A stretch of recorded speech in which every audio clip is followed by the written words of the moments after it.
Welcome to another episode of Everything Intellectual Property. Today, we have a very special guest with us. This gentleman has created a braking device that allows riding motorcycles to be that much more safer. He was able to do a deal with not just one, but two sharks on the hit show Shark Tank. Please help me welcome the co-founder and CEO of Break Free Technologies, Alex Arkhangelskiy. How's it going, Alex? It's going great, man. Thank you. Thanks for Oh, having me on. no problem. I know we are talking offline, and kind of this one was kind of in the works for a while here. So thanks for being able to kind of make this happen here on today. Hopefully, I did the last name justice, and I didn't kind of go too left or too incorrectly in terms of pronouncing it. Oh, you did great. You did Thanks, great. I appreciate that. So I guess what I at least just like to start off with for the audience, and I'm not sure if you have one of the products. If not, I can definitely. I normally have kind of things put up on my end as well, just in terms of describing a product, just so the audience can get a little some background information on what it is that you have created. Yeah, absolutely. Well, I do have it right here. Okay. Oh, It's nice, a, nice, nice. There you go. I came prepared. So yeah, Brake Free. It's essentially it's a smart brake light accessory for motorcycle helmets. So it's an accessory that can be attached to pretty much. Whoop, where am I here? Any motorcycle helmet. You just need a little 3M adhesive that sticks onto the back of the helmet, and then the unit just kind of locates itself onto the mount. Of course, I'm not doing it super smooth. Clips in, and then Nice. it's on there securely. And then anytime you're slowing down, it activates as a brake light. So it's the idea behind it is that it's super simple to use, real easy to install. There's no wiring, there's no apps, none of that required. You just attach it to the helmet, clip it in, turn it on, and you're ready to ride. And what it does is it's essentially kind of like a third brake light for Yep. cars, but for motorcyclists, because motorcyclists are really hard to see on the road. Yep. Lots of accidents involving drivers saying, I didn't see him. Yep. So visibility is a huge part of being safe on motorcycles or whatever it is you're riding. It's brake free is not limited to motorcycle use, even though that's where we started. You can use it on electric skateboards, electric Nice. unicycles, snowmobiles, anything that moves and slows down. Yep. It's going to work for. Nice, and I thought this was pretty cool. And I've interviewed going on maybe 50, 60 people up until this point, maybe kind of closer to 70. And I think this is one of the inventions, as I was kind of preparing for this interview, that was, I thought, a great mixture of engineering and just kind of that coolness factor. Typically, especially when you're talking about Shark Tank, a lot of the stuff that, and we'll get off into like, I guess the Shark Tank part of it later, but a lot of times you go on Shark Tank or I watch Shark Tank, and those products are a lot more pretty straightforward, pretty simple. But I would imagine that this took a fair amount of engineering as well as ingenuity, but still having that coolness factor, which I thought was pretty cool. I know you talked about the just the kind of the break-in and inclement weather. I have a nephew who he's a little older, but he's a avid a motorcycle rider, and unfortunately, he's been in a number of different tiffs. And this most recent one, which was this past week, he I guess the weather wasn't that good here in Michigan, and he was kind of riding, and I guess misjudged something he said, and you know, kind of got tossed off the motorcycle. But again, to your point, as far as being able to kind of click this on the back of your helmet, this break-free technology device, and have drivers see you. I mean, I just think I think that's amazing that that you guys came up with that. What was the inspiration for it? Are you a big or avid motorcycle rider? I would imagine. Yeah, I mean, it's definitely a passion of mine. In fact, pretty much everybody on the team is a rider. And, everybody joined because they believed in the mission and thought that this would be a cool device that needs to exist. So the inspiration behind it really, I haven't really gotten this story down to just a quick little concise story. Really, it was more of a kind of an evolution of things. So I graduated from San Jose State University. I was just commuting from home, was close and more affordable than other universities anyways. So I graduated from there. I was taking business as my major and selected entrepreneurship as my focus. When I graduated, I was asking my entrepreneurship professor to help me find an internship or find work with an entrepreneur, somebody that's already been there and done that, and I could learn from. And you know, whenever the student is ready, the teacher appears. So I got introduced to San Jose State alum who's been doing his own thing pretty much his own whole entire career. He was kind of Nice. towards the end of his career. He was, I think, in his early 70s when I started working with him. Wow. And he brought me on as a marketing intern, and he was looking to get some help on a couple of different projects that he was working on, but he was also looking to teach the intern, kind of how he creates different products, how he thinks about ideas, how he looks at engineering side of things, how, product market fit, and IP as well. So I learned quite a bit working with him on some of the projects that he had me working on. And one of the projects that he was kind of thinking about was this autonomous brake light bar that would attach to like the back window of a car. And he had a kind of a crude prototype that had like a string of LEDs and an accelerometer in this kind of little contraption. And he wanted me to test out the market fit and just look at the idea, see who the competitors are, what IP is out there. So basically kind of like full research on that market. And long story short, I came back to him saying that I don't think this is a great fit for the automobile industry because various reasons. I gave him a couple of different big ones. One of them, it would be a liability to have some kind of a light bar in the back window of a car, because I found out that in most rear end collisions, the rear window shatters. And then if that's shattering, then there's this light bar that's flying through the car and potentially, Yeah. hitting somebody, and it could be a liability there. And being a motorcycle rider at that point, I was already commuting to San Jose State on a motorcycle. I've been riding for a few years to that point, and suggested that the motorcycle market might be a really interesting place to look into, and kind of went down that path. Internship ended. He wasn't a motorcycle rider. He had no real interest in pursuing the idea much further. And I asked him if he would mind kind of mentoring, co-founding this thing with me, and then just trying to see how far we could take it. And, over a couple of years, we've ended up building it up to something that seemed more viable. We ended up launching a crowdfunding project, and, it just kind of escalated from there. But it was baby steps at first, for sure. So the mentor, he was actually one of the co-founders of Break Free Technology as well then. Yeah, he's no longer with the company, but we're still on great terms. Yeah. He's a friend of mine. Just had a call the other week. Nice.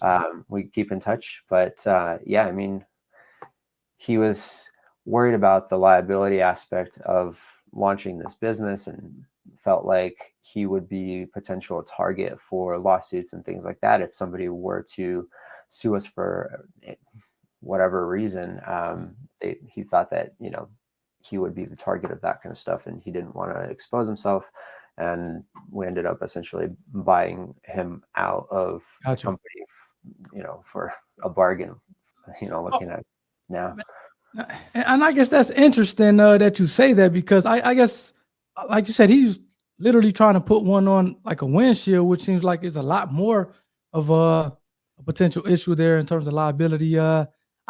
Maybe I'm missing something, but as I look at this thing on the back of a helmet, I guess what is maybe the issue or the pause with, I guess, anything, because it doesn't seem like it's, again, it's more or less a braking light on the back of a helmet. I'm not. Do they think it's going to come off at some point during the accident or whatever the case may be? What would be maybe the liability?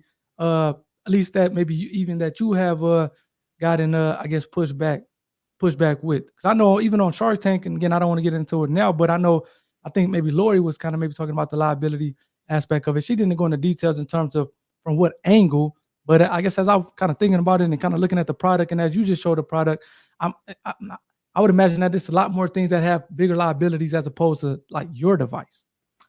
Well, the liability, really, you don't know who's going to sue for what reason. We try to kind of anticipate the potential scenarios where it might be a more dangerous thing to have on the helmet.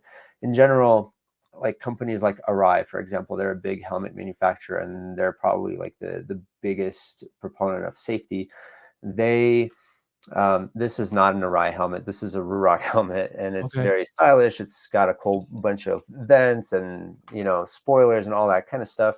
Um, with the kind of the idea that Arai has is that the helmet needs to be as smooth as possible, because you don't want anything kind of catching on the asphalt if you're sliding or if you're hitting something. You don't want you want to just deflect that force and not transfer it or cause kind of like neck injuries or potential torsional forces Yep. that might cause injury.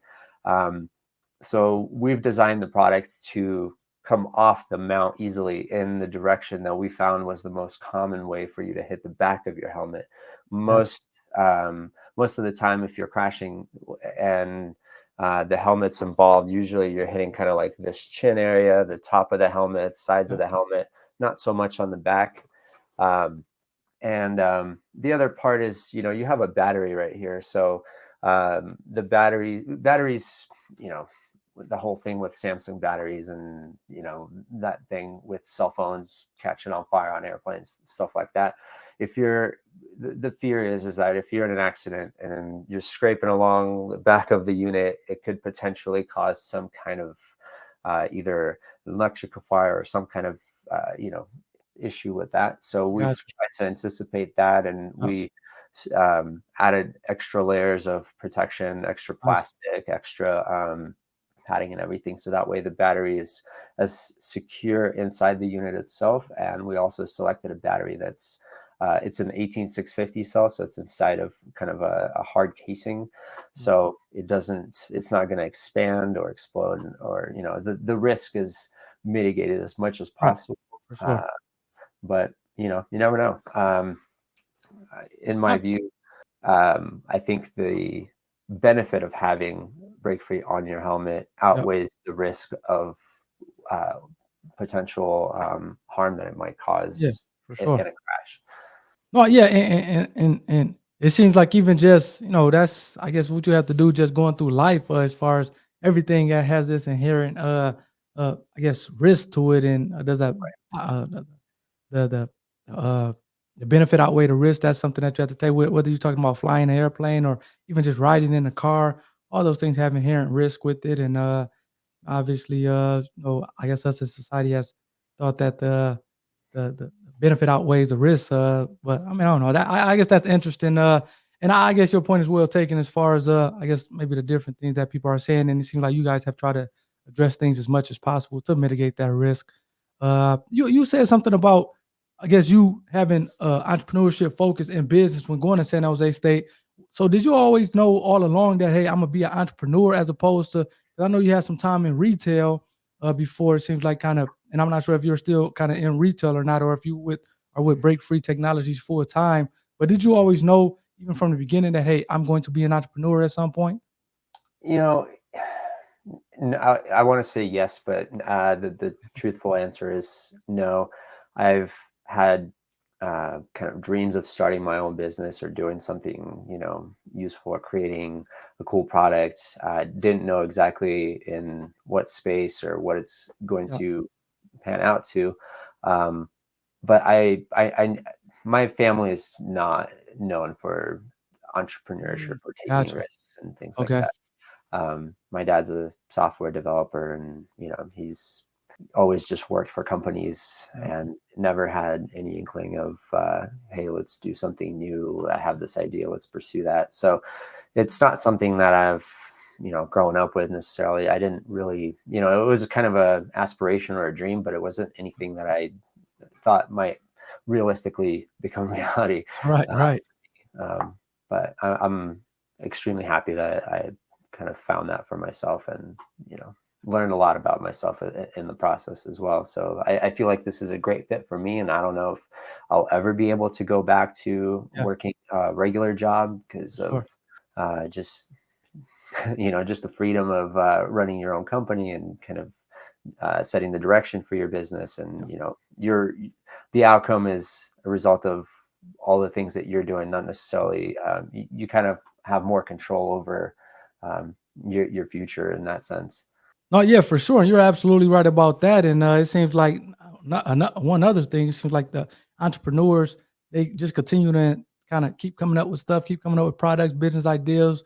I would imagine that you've seen a ton of that with even your mentor, who you said that, for the better part of his life, he was an entrepreneur and kind of had businesses and did different things. So it isn't like I wouldn't be surprised if Break Free Technologies is just one of many businesses that you start along your journey. So I guess and I know we were talking about this offline a little bit in terms of the IP side of things, and kind of just me being an IP attorney, me being a patent attorney.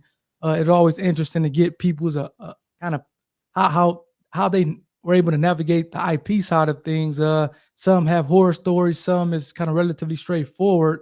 Was your situation straightforward? Because it seems like you did have a mentor who had been through it, which I'm assuming at that point in time he was still a co-founder and could have helped you in the company through IP, so that it was maybe a little bit more hands off on your side of things, and it kind of went through straightforward. I actually looked at the patent ahead of time, and it's actually a pretty good patent. It adds a lot of teeth to the claims, and so I thought that was really cool. So I guess from your experience, how was the IP side of things in terms of, hey, we need to get a patent? Is that something that you always knew, or was it like, okay, this was a journey in and of itself? Well, before we launched the crowdfunding campaign, and we knew that we needed to crowdfund because we started on kind of a shoestring budget. My co-founder that I started this whole journey with, he put some money into the business initially to kind of get through some of the early R&D and prototyping, and just some consultations with some IP attorneys that he had in his network that he's worked with in the past. We ultimately ended up not using his attorney for that.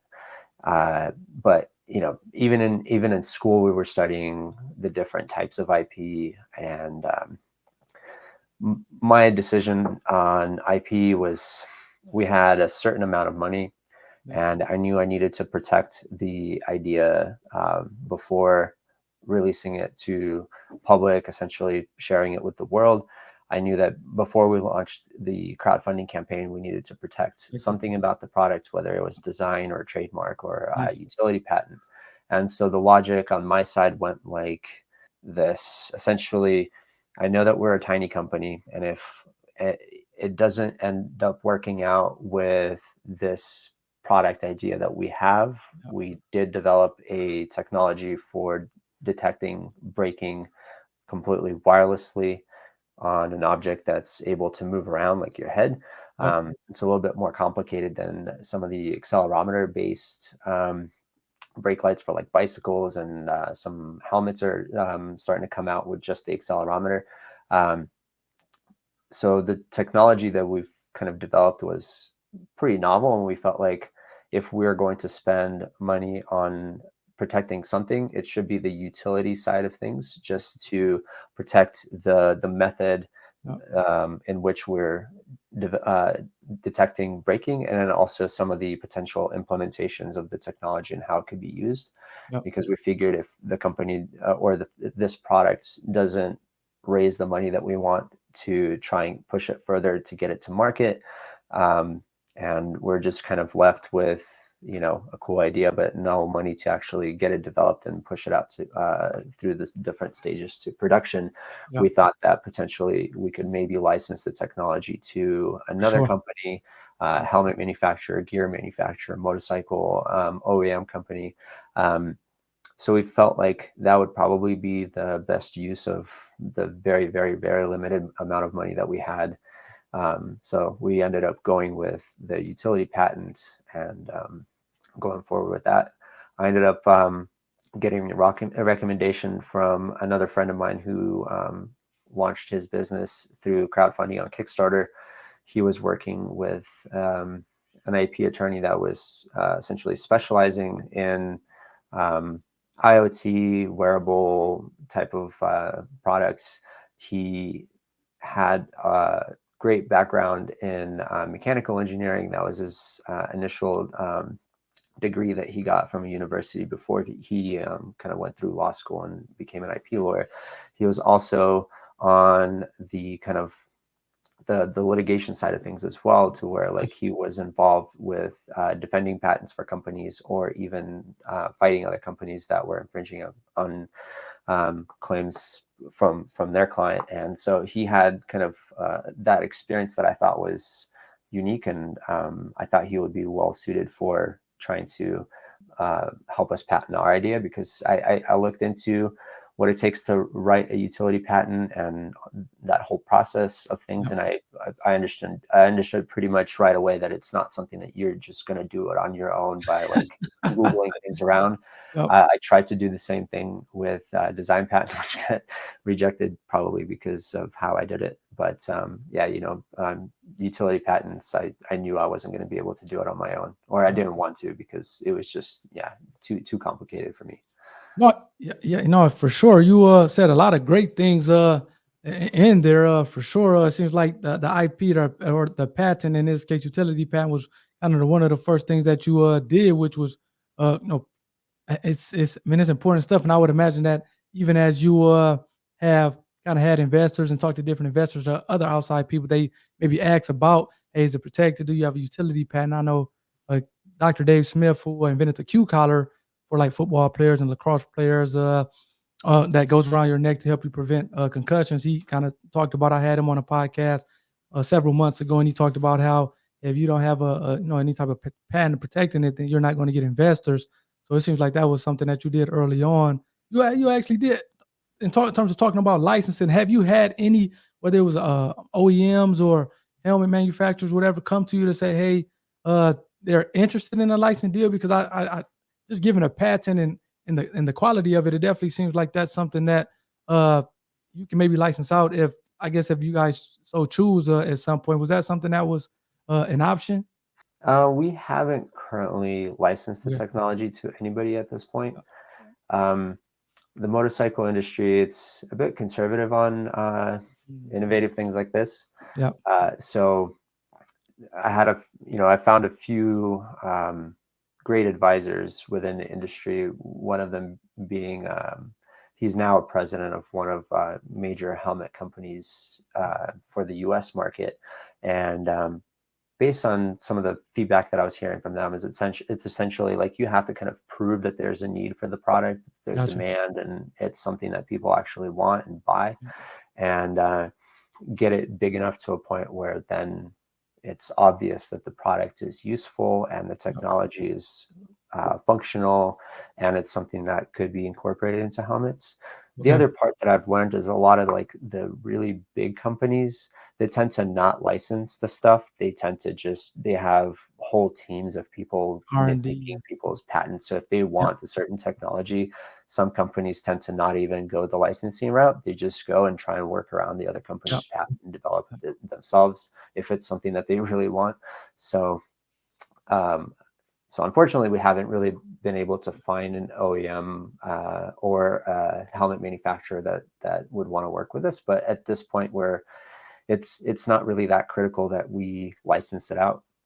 We're still kind of in an early stage, just kind of growing the company and trying to break into the U.S. market and really gain a good foothold there and expand it out into other markets as well. So we still have a ton of work to do, and licensing, it's on my radar, but it's not something that we're pursuing actively.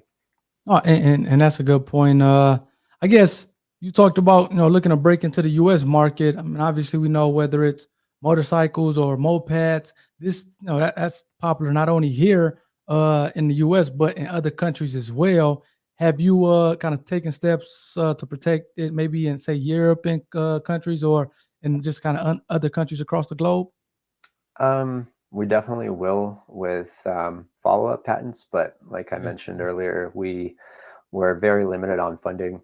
Gotcha. And we kind of missed that window to apply for EU patents, and right now it's a U.S. utility patent at the moment. Okay, no, that's fair. That's fair. So then going, I guess, the crowdfunding route seems like that actually went well. I was looking at that, and you guys did Indiegogo, which is something that I recently heard of with maybe a few guests ago. I was typically familiar with the Kickstarter, but then the Indiegogo, that kind of crowdfunding platform started to pop up. What made you guys do that there as opposed to say a Kickstarter? Well, the story with Indiegogo was that Indiegogo was local to when I was living in the Bay Area in California. They were Yep. based in San Francisco, and Gotcha. they had an office there. And uh, I went to a few networking events where one of the Indiegogo reps was there, kind of doing a fireside chat type of thing where she was talking about different crowdfunding options, how companies succeed through crowdfunding, what Indiegogo kind of brings to the table.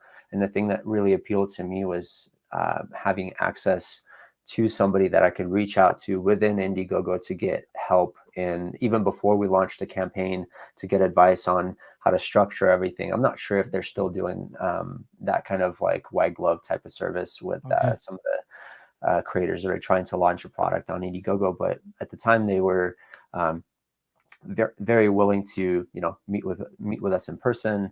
They were willing to help us kind of set the roadmap of how things should go in terms of preparation for launching the campaign and what to do in the first couple of weeks of the campaign and things like that. So there was a lot of, I felt like they were more involved and are more willing to kind of help and offer their resources and things like that. So I ended up going with Indiegogo, even though Kickstarter was probably a better platform for launching like a hardware product like ours. Yep. Kickstarter seemed to be less accessible in terms of just getting help and getting the campaign off the ground. So we went with them because I built a relationship with a person that was going to be helping us launch the campaign, and I've been to the office. I kind of felt like they would take care of me better while we're kind of in the middle of this Gotcha. campaign, and it's just like this whirlwind of things happening constantly. You're just, yeah, there's a lot going on, and having somebody from the crowdfunding platform in our corner trying to kind of help things out, that's been great. And I think that it ultimately paid off. And I feel like a lot of the Kickstarter projects now, they might launch on Kickstarter, but then once they raise their funds on Kickstarter, then they launch an Indiegogo campaign, or sometimes they do simultaneously run two campaigns at once Wow. to try and capture different audiences and raise more funding or validate their product. Um, but Indiegogo has this cool thing also that's called like in demand, I believe. So once you're successfully able to raise the funds that you were trying to seek to complete the project, you can leave your campaign open, and then people, after it's been funded and you're kind of on the way to getting the products ready for production and into the hands of your backers, you're able to still continue to raise more funds. So Nice. that part of the offering from Indiegogo was really appealing, and there was definitely an incentive for you to launch the initial campaign with Indiegogo and then Yep. continue on to in demand. It was Right. less of a percentage that they were taking from the funds that you were raising if you Mhm. were starting the campaign on Indiegogo. Nice, nice, nice. And it seems like you guys saw what you needed to see in terms of that initial campaign with the amount of people who supported it. So then, I guess, what was that decision like to say, okay, Indiegogo, it was successful. That allows us to at least keep going with this thing, but let's go on Shark Tank and kind of really make I guess, a bigger splash, so to speak, or even trying to get a deal with one of the sharks. What was that kind of thought process or thinking behind that? So, I the way that I am personally, I feel like I'm more um, pessimistic, or maybe less like I didn't really initially think that break free, or the motorcycle niche is really that big, or like interesting to like Shark Tank per se. So I wasn't really. I was like, I've watched the show. Obviously, I've watched a lot of different many seasons of Shark Tank before we were even thinking about being on there. But I never thought that, our product would be kind of like something that would be shown on Shark Tank, or they would pick us to be on the show or anything like that. Yeah. What happened was a friend of mine, also an entrepreneur, that launched a brand for female writers, specifically kind of catering to them. She told me that she went to CES, which is the big consumer electronics show in Yeah. Vegas, In Vegas. and Shark Tank was having an open casting call for the upcoming season, and they had it in Vegas, and apparently there's casting calls all over the country. They show up, and all these entrepreneurs show up, and then they do their like 1 minute pitch, and if the folks listening to the pitch think that it's a good idea, then it moves on to the next stage and the next stage. So anyway, so she did it in Vegas. We had a phone call. I was chatting with her, and she told me like, "Hey, you should apply for Shark Tank. I just went to this open casting call in Vegas. The line was huge, but maybe there's a location closer by." Because at that point, I was already living in Colorado. Okay. So I was like, what the heck? I'm gonna give it a shot. I went and looked up the next closest casting call that was available, and then happened to be in Lincoln, Nebraska, of all places. And so, I prepared my 1 minute pitch. I practiced it over and over and over again, hopped in the car, drove for 8 hours, got to Lincoln, Nebraska, did my pitch, and then drove back home. And I thought I'd never hear from them again. And then, 2 weeks later, I got a call saying that like, hey, the producers liked the pitch, and then they want to see more. And so it kind of went from there.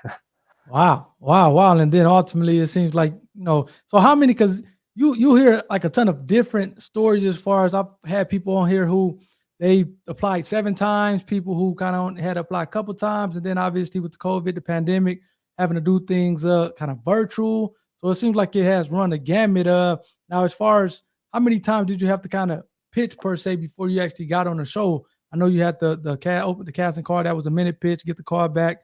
And then did you have to go through a number of other pitches before you actually got the go ahead to actually go film in front of the Sharks? Yeah, I mean, there's different stages. So once we got through the casting call or the open casting call, so let me back up for a second. There's actually a couple of ways to get on the show. So sometimes Shark Tank reaches out to the company, and then they ask them to apply. I've had that. Yep, people Then have told me you that. can submit an application online, or you can show up to an open casting call like I did. So when you show up at the open casting call, they kind of do this whole like talk before they go and start, hearing all these different pitches.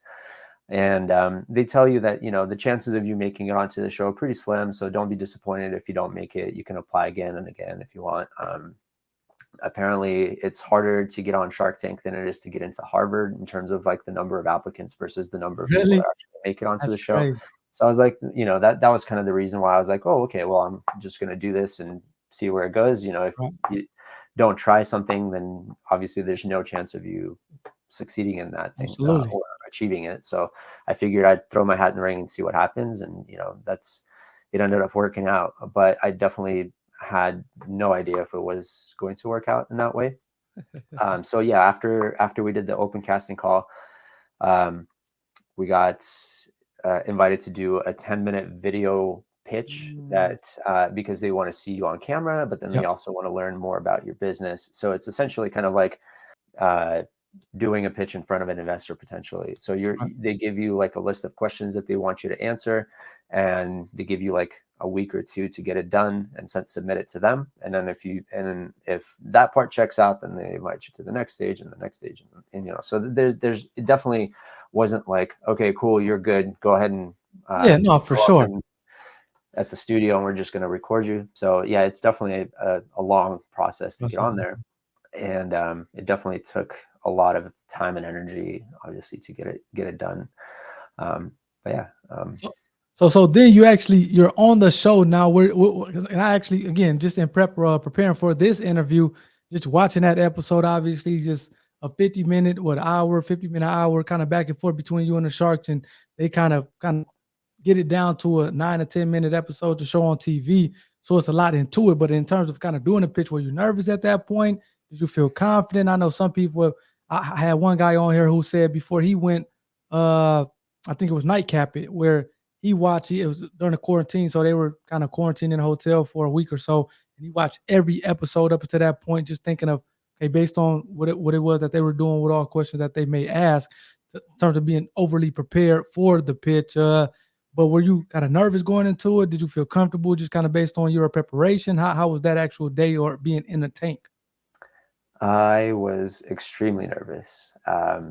It was definitely the scariest thing that I've done professionally in terms of, putting myself out there, potentially the episode airing and then you appearing in front of millions of people. I'm not like a person that likes to just self-promote myself and Yeah, just be out there, sure, posting TikToks or Instagram for stories and sure. stuff like that. Like I don't do that personally. Okay, It's not something that comes naturally to me. So I know that okay, as a CEO of a company, I need to be the face of the company and get myself out there. But it's not something that I just naturally want that attention on me I necessarily. got you. And like you said, you film the episode. It's not just the 9 minutes. You obviously are out there for a lot longer, and then they cut the episode however they feel would be presenting it in the most kind of entertaining way.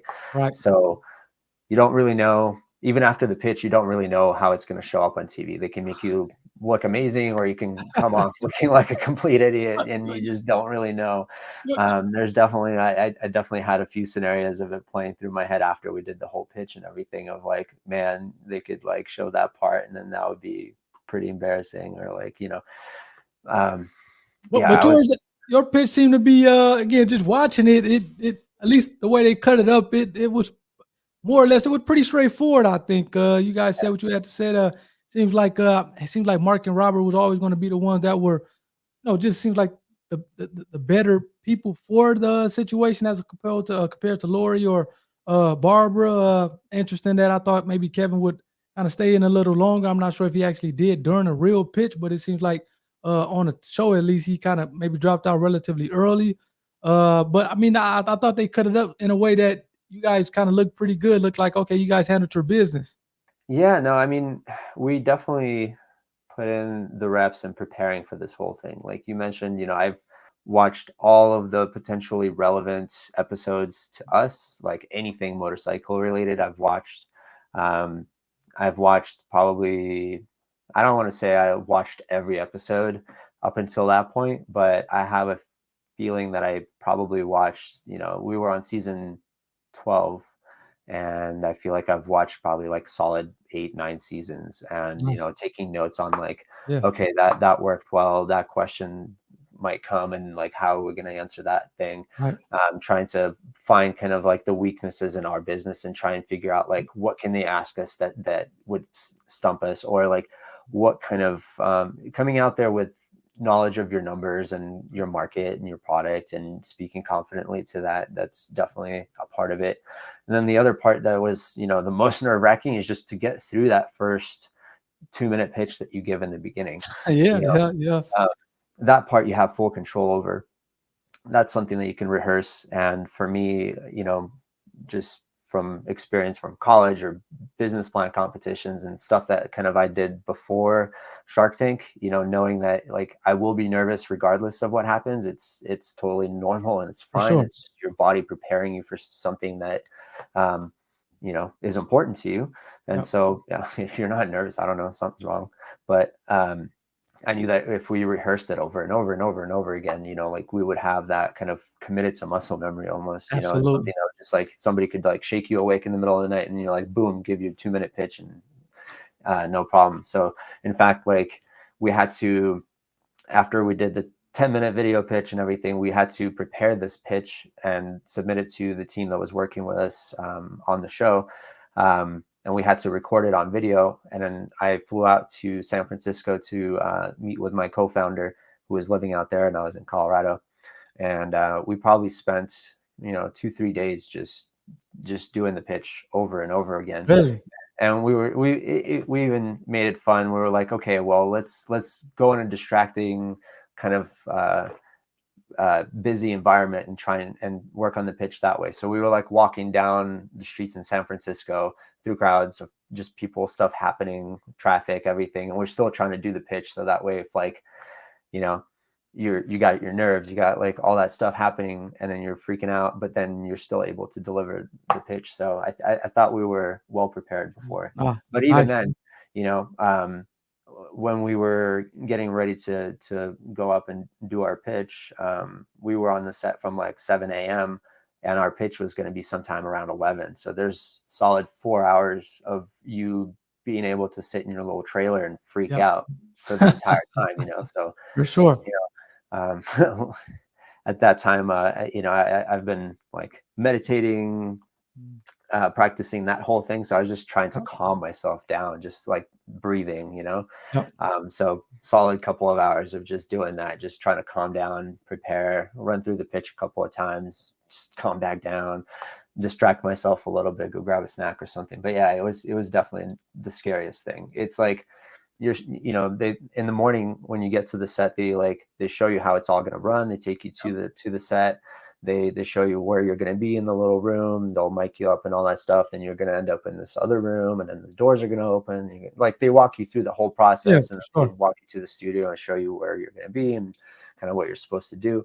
Um, and then like, yeah, when we were standing behind those little doors and we're just waiting for them to open and for the whole show to start, like it just felt like a roller coaster, you know, like you're just going up to the very, very, very top of the roller coaster and you're Yeah. like have all Yep. that like, oh my God, it's gonna happen. And yeah, it was just like that. But like once you're doing it, like you're in it and you're, you know, that fear kind of goes away a little bit. Size, yeah, for sure. I was gonna say, yeah, it seems like, you know, whether I know I kind of play football and you're kind of practicing for a big game, preparing for a big game, and at the beginning of the game, you may have some nerves or some anxiousness, but it kind of goes away as the game kind of progresses. So it seems like it would be a similar feeling. And I have to say, I kind of been doing. I started maybe 3 or 4 months ago doing these Shark Tank breakdown episodes where I'm actually giving my live reaction to, you know, a particular pitch just from the IP perspective.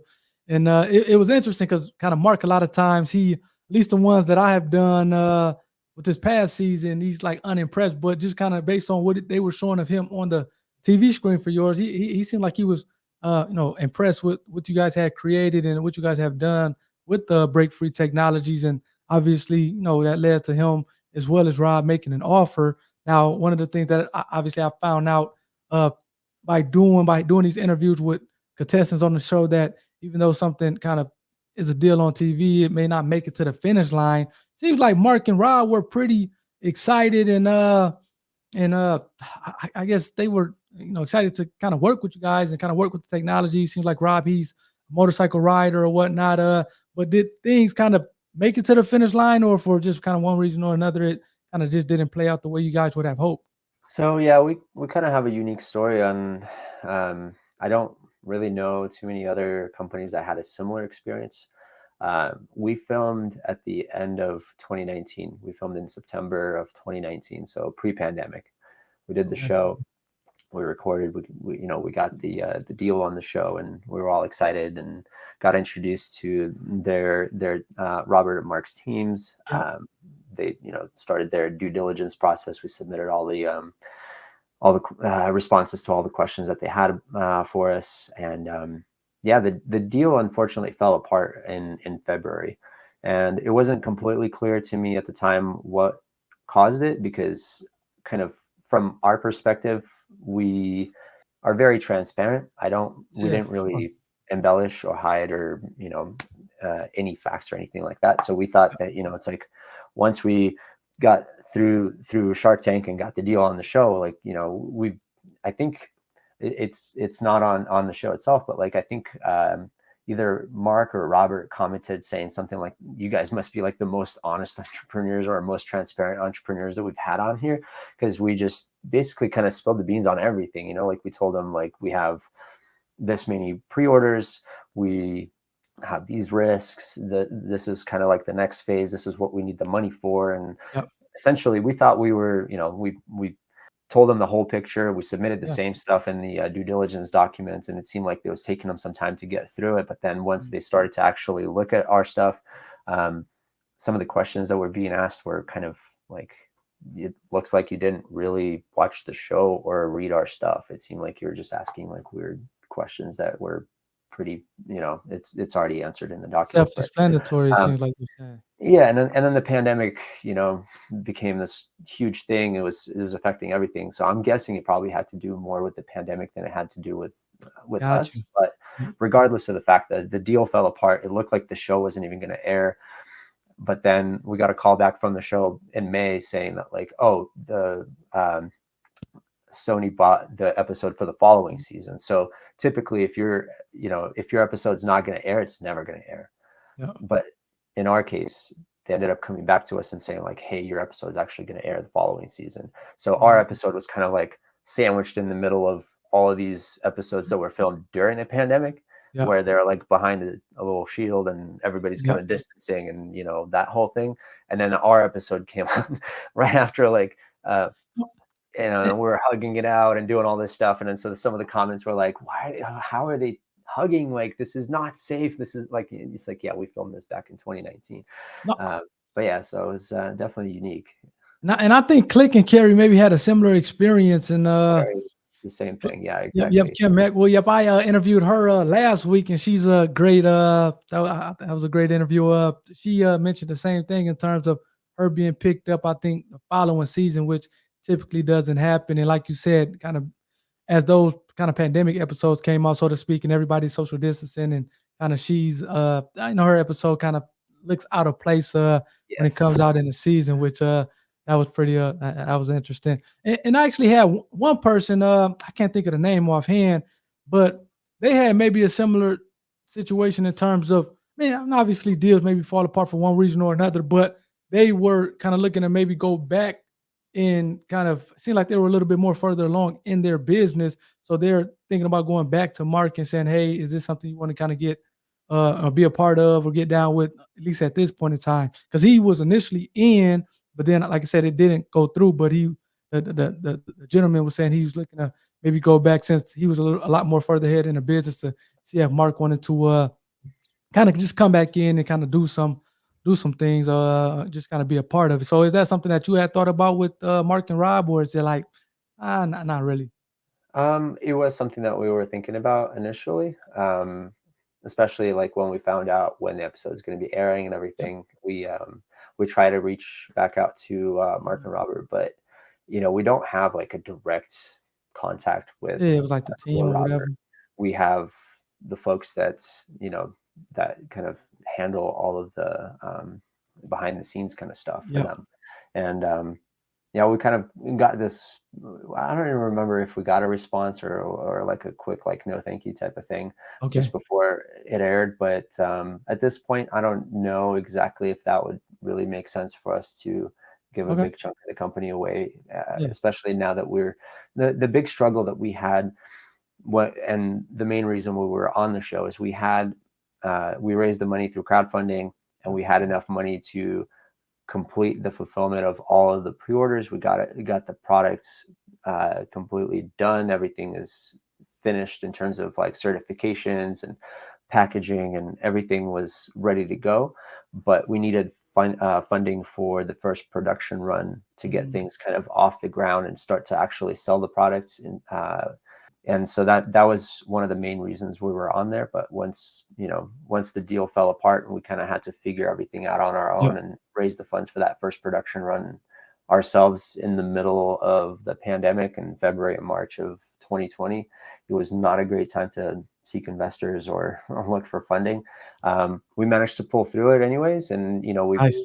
put all of our funding all of the money that we were making from the sales of the first production run, we put everything into the second one, and then the third one. And then so we weren't really paying ourselves. We were just basically paying for marketing and paying for manufacturing and Gotcha. trying to scale the production to a point where we could make the product a little bit the cost less to us, and also just continue to have inventory, because even like by the time the Shark Tank episode aired, we've gone through 3 production runs. But even then, once the episode aired, we sold out within a week and a half, 2 weeks, Yeah. and then had to go on pre-order. And luckily at that point, we also had another production run that was coming in Nice.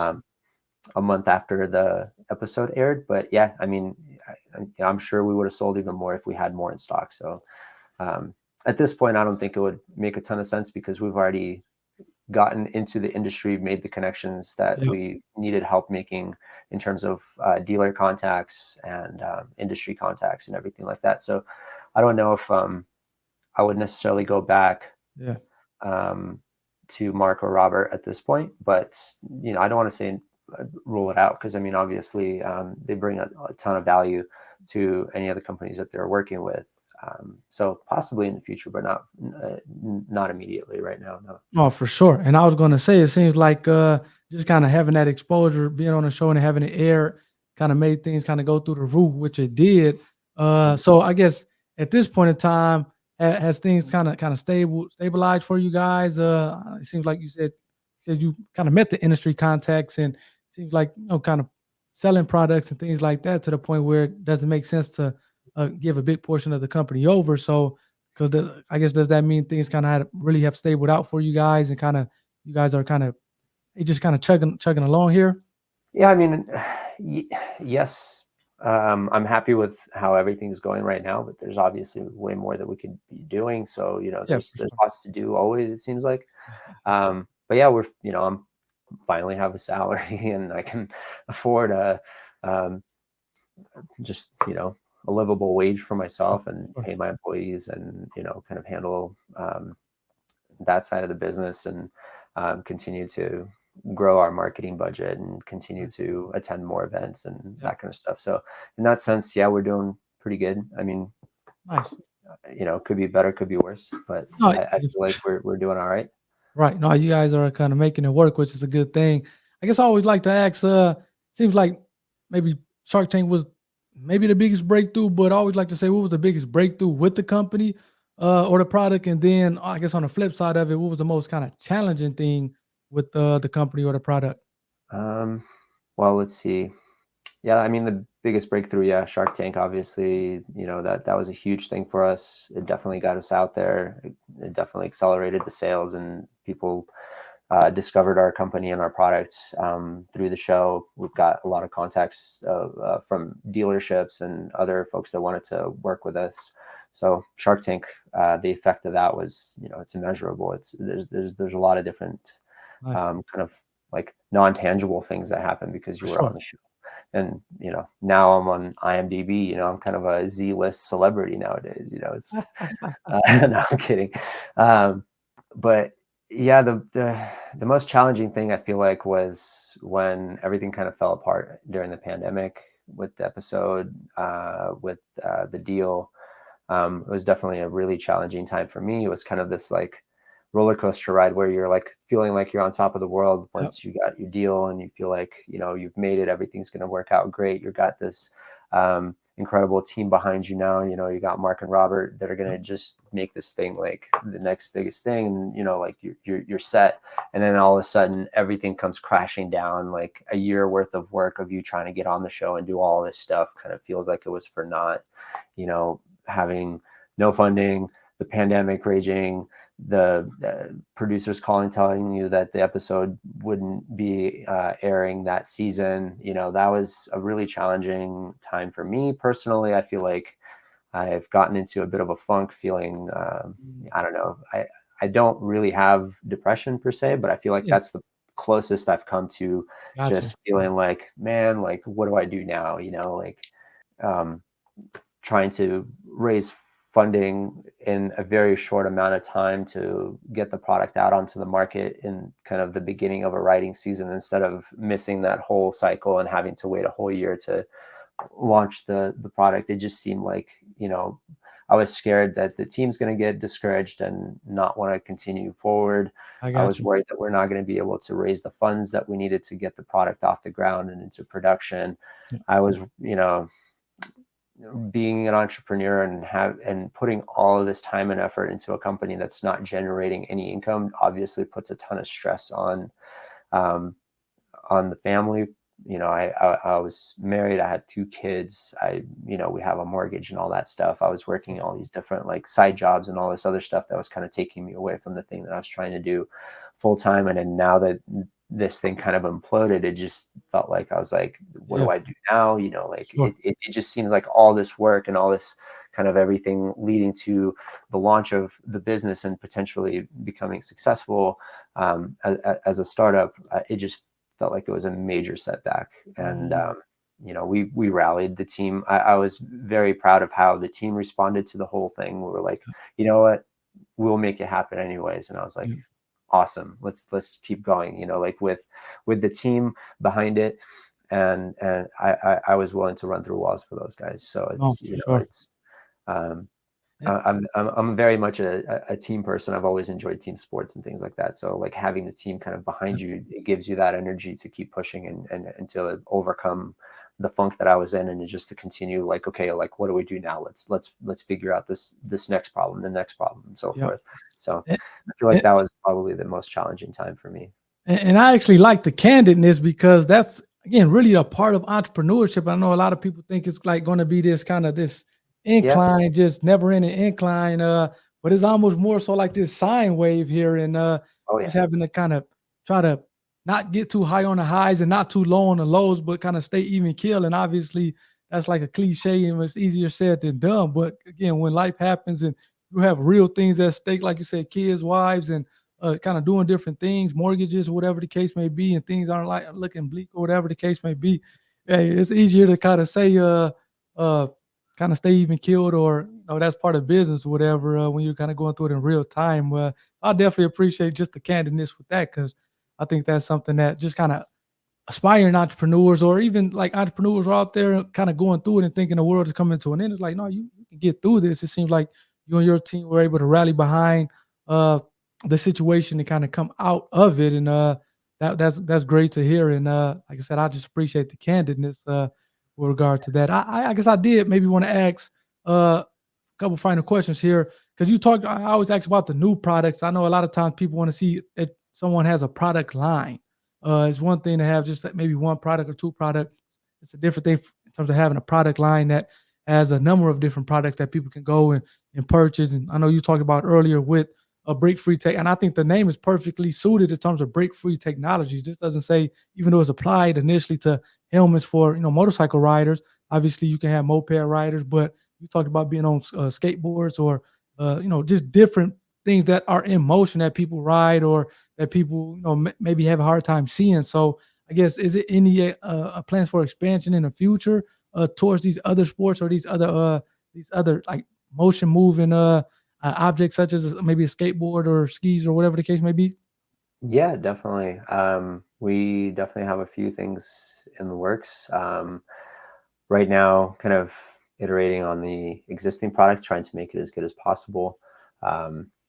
There's a version 2.0 that we have in mind. There's a PEV version of the product that we have kind of in the works as well, where we're more catering to the personal electric vehicle riders, like UCs, e-bikes, all that stuff. Nice.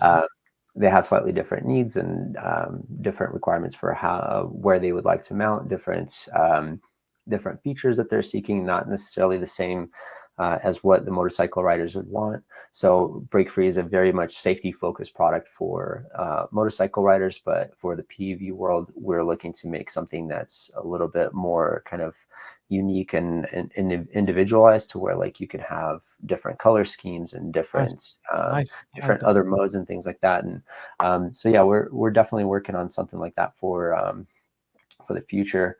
And yeah, I mean, it's definitely been one of those things that I've been worried about for a while, in terms of like, I've heard a lot of Shark Tank companies end up being kind of like a one-hit wonder type of thing, where they're not really able to create additional follow-up products or have a product line. And that was something that I've been, like, am I a one-hit wonder, or can we continue to innovate and get more products out there? I would like to think that we're the latter, but you never know. No, I mean, again, like I said, it seems like just even with this product, it was a fair amount of engineering and ingenuity that went into it. So it seems like you guys would definitely be able to recapture that with other products, and to continue to expand the product line and kind of move forward with the business. It seems like, hey, if there's anyone who will be able to do it, I would bet my money, just kind of based on what you guys came up with with the original product, or the flagship product, that you guys can kind of recapture that in different products going forward. Yeah, definitely. I mean, we have a really strong team. There's a lot of different talents on the team. We have a Nice. great industrial designer who's Yeah. world class in terms of industrial design for motorcycles. He currently works at a large OEM designing motorcycles that you would recognize, and he's done a Nice. lot of great work. Another co-founder of mine who's a mechanical engineer, he's worked for a number of companies that you would also know. We've got we've got a lot of great talent on the team. So I think you're absolutely right in terms of being able to kind of capture the way that we approach this product and transition that into other markets and other Sure. products. Oh, and then I guess maybe the last question is, what advice would you give to aspiring entrepreneurs? Again, I know a big part of this show is at least me wanting to try to kind of, hey, interview people such as yourself who's been able to navigate, I guess the world of business and IP and things like that. But I would imagine that there's a fair amount of people who are maybe kind of that jump rope stance where you're kind of maybe looking to go in and but you're for whatever reason not all the way confident or just kind of not willing to just go all in yet at this point. What advice would you give to those who are maybe aspiring to be an entrepreneur and kind of get out there and maybe an ideal or a business and kind of really get going and like you said, have that kind of freedom of schedule or just kind of the freedoms that we know the entrepreneurs have. Not saying it's not work and it's not a lot of work and other things that come along with it, but it does kind of provide a different kind of lifestyle compared to the 9 to 5, and it may suit a lot of people compared to kind of the safety net that the 9 and 5 jobs provide. So I guess what advice would you give those aspiring entrepreneurs? Yeah, I mean, there's a couple of things. I'm not sure if I have just like one sage advice. I'm hoping that it's useful to your audience. One of the things that kind of stuck in my mind was my initial co-founder had this saying of like, know when to hold them and know when to fold them. Mm, So don't get married to the idea that you have. You know, a bad idea or a good idea is going to take almost the same amount of effort to see it to fruition. So you're going to put in years of time to try and get this idea to become a real product. yeah, And if you're pursuing, if you're married to one idea and you're not really looking at ways that it could potentially fail or try to find a way to kill the idea, like how could like envision how it's going to fail. I like And that. if you can deal with the failure of that, then by all means go forward and pursue that idea. The other thing is, and this might be just relevant to me. I'm sure there's people that this doesn't necessarily apply to, but for me, it's not a solo thing. A lot of I like friends that. that I've had that launched a product or a crowdfunding project on their own, it's really easy to run out of steam, and when you hit those lows or problems, it's always easier to kind of get through it with a team of people, whether it's you and a bunch of different advisors and people that are kind of just helping you along, or if it's an actual like co-founder situation. It's always easier to kind of get through those low points because they are going to happen. Entrepreneurship is a roller coaster, like you said. The highs are higher than you would get in a regular 9 to 5 job, Mhm. but the lows are also lower than you would have in a Sure. 9 to 5 job. Yep. So it's kind of weathering the storms and getting through those things and then celebrating the successes with a team is always better than just trying to do everything on your own, because it's I mean, I don't think I would be able to do this by myself. Oh, for sure. I'm grateful to have my team behind me. And, like when the whole Shark Tank thing happened, the team got us through it. And networking, reaching out for help. Don't be afraid to ask for help. I like that. No one person knows everything and is an expert in everything. So it's definitely always good to seek advice from other folks. But I'm hoping that some of what I said is useful to your audience. No, and yeah, I mean, I love both of the things that you said. I mean, I do some real estate as well, and have some properties. And one of the things that we always say in real estate is, hey, try to kill the deal. If you can't kill the deal, then it's a good deal. But try to kill it. Try to, don't try to find a way to buy the deal. You should always be, when you're trying to review a deal, hey, can I kill this deal? This is the bad deals because you want to get those out.